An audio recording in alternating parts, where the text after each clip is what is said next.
This is an introduction to exercise 11C on the antiderivative of ax plus b all to the power of r.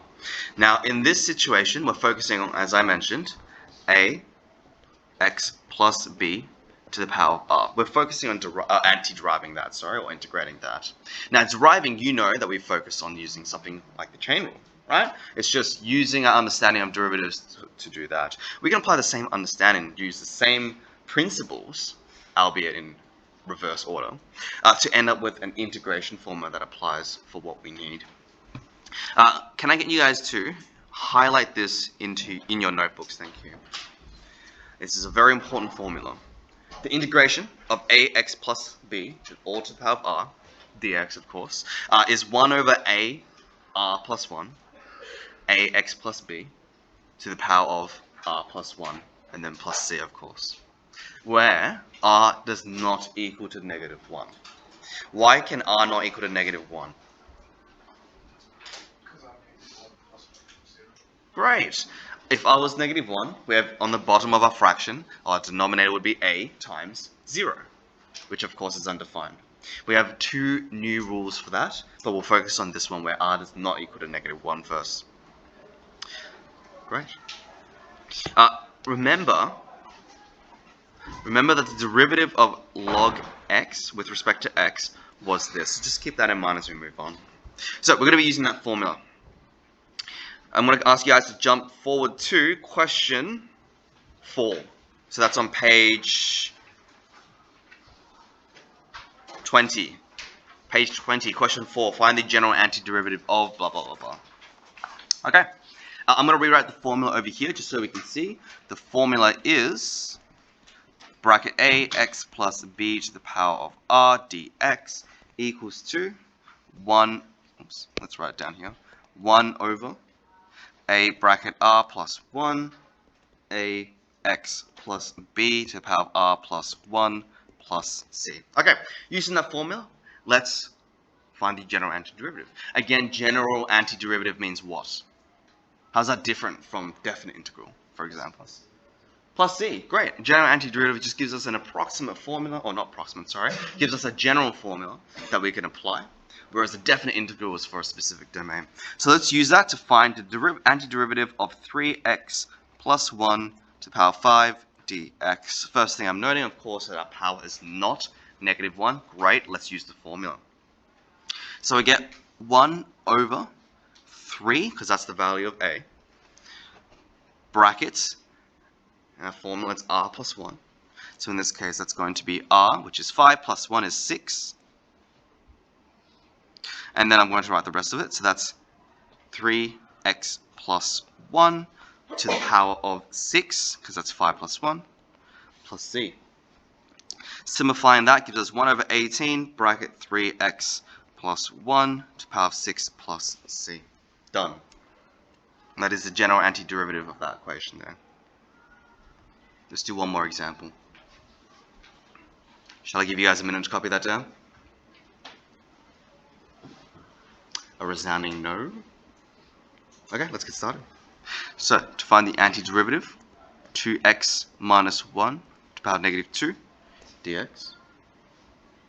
We'll find the general antiderivative, so that means that I do the same formula, so 1 over the value of a, or the coefficient of x in this case, which is just 2, times by -2, which is our power, plus 1, so that gives us -1. Then I write 2x minus 1 to the power of, again, r plus 1, which in this case is -2 plus 1, so -1, and then plus c at the end.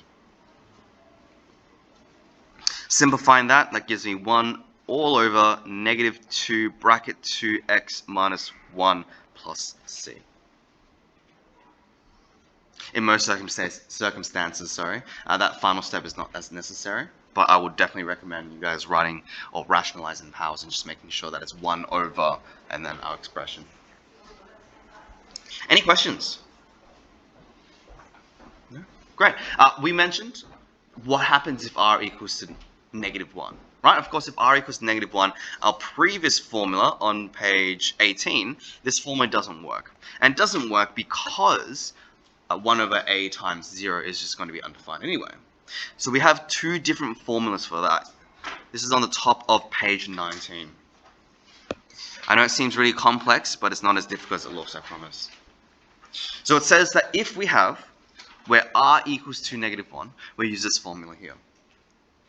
So 1 over ax plus b dx equals 1 over a, and this is why I was asking you guys to remember that when we derived and log base e of x, there we go, we got 1 over x.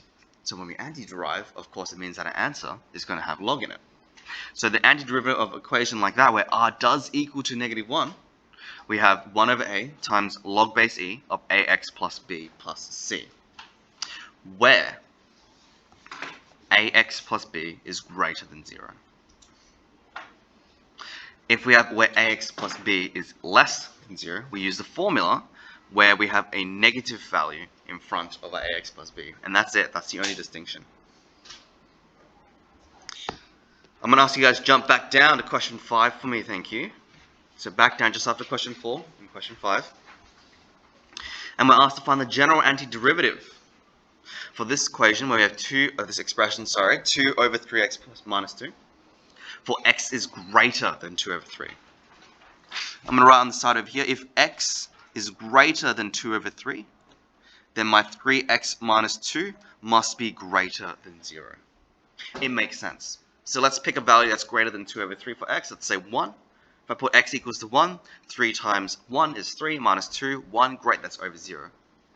If it's greater than 0, we know which equation to use. I'm going to write down the equation we're using just here so that we know. It's 1 over ax plus b dx equals to 1a. You don't have to copy this down, by the way. Log base e ax plus b plus c. Okay, so using this formula, and this is the one specifically where the ax plus b is greater than 0, by the way. Using this formula, let's apply it to our antiderivative, sorry. Do note, in this case, this one has a numerator of 1, this one has a numerator of 2. So I'm just going to bring that up to the front, just make our job easier. So I'm going to say that the antiderivative of 2 over 3x minus 2 dx equals to 2 antiderivative of 1 over 3x minus 2 dx. Are we happy with that? Same thing? Great. And then let's use our rule. So 2 times, and put that in brackets for now, 1 over a, so 1 over 3, log base e of, and then I'm going to write the ax plus b, so that's 3x minus 2 plus c. Though technically I guess we could put the bracket there, it doesn't really matter, because c is just c anyway. So I'm going to put the c there. Okay? And then multiplying that out, we get 2 over 3 log base e of 3x minus 2 plus c. Any questions about that? No? Are we relatively okay with that? Okay. Last one. Same equation, except where x is less than 2 over 3. Of course, I'm going to do if x is less than 2 over 3, is 3x minus 2 going to be greater than or equal? Greater than or less than 0? If I substitute a value, sorry? Less, thank you very much. If I substitute a value of x that's less than 2 over 3, sorry, we're going to end up with a overall expression that's less than 0. So in that case, we have to use the other formula. So you might want to flick back if you want to. I'm going to copy down the formula so you don't have to. 1 over ax plus b dx equals 1 over a log base e of negative bracket ax plus b plus c. There we go. Same thing, just the negative values. So then let's apply our formula.